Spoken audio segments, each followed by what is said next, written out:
Magkahiwalay na naharang sa Subic ang milyong-milyong pisong halaga ng carrots, sibuyas at sigarilyo matapos tangkang ipuslit mula China at Taiwan.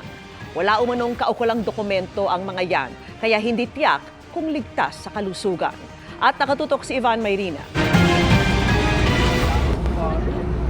Idineklara silang frozen fish egg balls, pero nang buksan, 144 na toneladang carrots at sibuyas sa dilaw pala ang laman ng kargamento sa Subic Bay mula China. Ang halaga, 21 million pesos. They're doing smuggling to basically makakapit sa presyo ng Pilipinas at sa partners. Bukod dyan, wala ring sanitary at phytosanitary import clearance sa mga ito.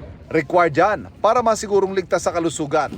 Isa sa ilalim yan sa pagsusuri para masigurong hindi tulad ng mahigit 300 na tonelada ng smuggled na gulay na nabiso ng Agriculture Department at Customs sa Navotas na lumabas sa mataas ang pesticide, heavy metal at microbial contaminants.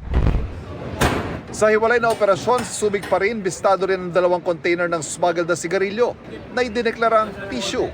115 million pesos naman ang halaga nito. Wala ring registration at tax exemption certificates, import commodity clearance, at paso ang registration sa customs ang consignee nito. Bukod sa pagsasampa ng reklamo laban sa mga rehistradong consignee ng mga smuggled na kargamento, nirerepaso ng DA at Bureau of Customs ang ibang mga importer ng agricultural product. Bahagi pa rin ang kanilang kampanya kontra smuggling. Para sa GMA Integrated News, Ivan Mayrina, nakatutok, 24 oras.